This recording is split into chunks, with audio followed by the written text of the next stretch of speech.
coming from them po na napagdaanan yung maraming bagay, when you listen, you know na eventually, kung dadating ka sa posisyon na pagdaanan mo yung napag-usapan, alam mo yung pakiramdam na, baka ito yung pwede kong gawin. Medyo, in a way, meron ka ng parang pre-game, kumbaga medyo ka, na-brief ka na ika nga.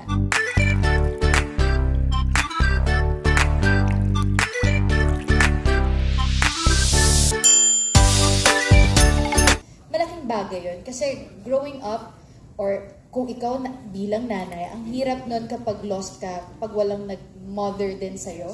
So parang yun yung tinatawag nga na i-break mo yung cycle. So ikaw, paano mo ipaprocess yun kung hindi mo alam din i-process? Pero with their, yung napagdaanan nga nila, ika nga, malaking tulong yun, malaking baon yun sa buhay para din ma-apply mo. Eventually, maa-apply mo talaga. Sam? Life lesson sa katabi mo, sa kaliwa mo, meron ba? Kasi normally pag nasa set, hindi naman parang life lessons yung pinag-usapan namin. Yung mga normal na kwentuhan. We just share pero you didn't life lessons. Pero hindi mo alam, life lesson na pala yun. Diba? Sometimes, diba? Hindi pa nakafocus yung mind niya dun eh. Pero pagdating sa acting, for sure. Definitely sa acting. Ano yun, Julia?